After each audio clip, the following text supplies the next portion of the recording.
GPS with you whenever you have the word of God with you.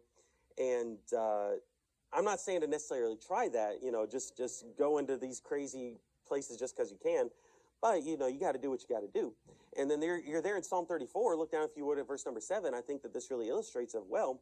It says, the angel of the Lord encampeth round about them that fear him and delivereth them. Okay, and so on this trip, we really had God protecting us, because it could have gone badly at several different places.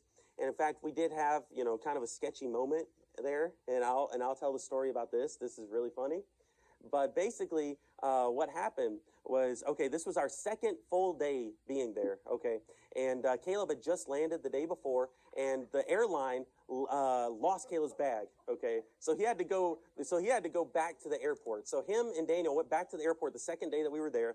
They got the bag, and then they hopped in a taxi, and then they started heading out. And right before they left the little airport complex area, the taxi driver was really confused about where he was going. So he pulled over to check his GPS. So he pulls over, he's checking his GPS, Daniel's checking his GPS, Caleb's, trying to help out as well.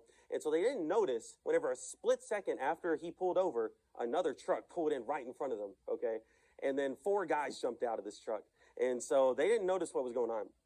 And so one of the guys went over to the driver's side door, and then he reached in, he grabbed the keys, and he starts yelling at the guy. And then the driver is so shocked, and so he's like fighting him and stuff like that. And then Caleb looks up, and he's shocked as well. He's like, "Whoa, what's going on?" And then he looks out his window, and on the passenger side, this other guy had a crowbar, and he stuck the crowbar into the wheels of the tire. And he's like, "Oh crap!" And then Daniel looks over and he sees somebody out there. And so Daniel's like trying to do the locking mechanism on the door. He's just like, and then Caleb is like, "Daniel, run!"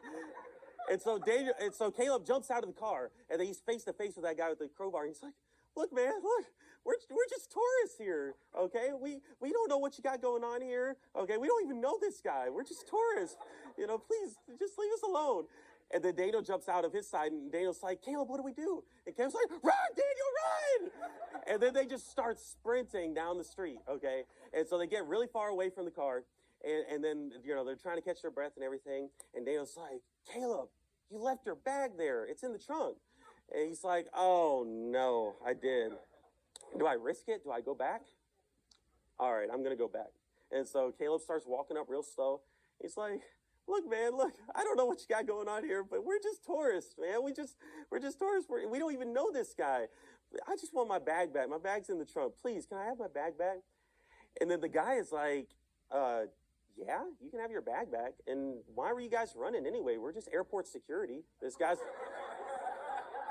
not supposed to park here." So I guess they were trying to tow his vehicle. I don't know, but yeah, I guess that's how they do it in Nigeria. Yeah, TSA with crowbars, I guess. I don't know. But anyway, so that was kind of sketchy. Okay,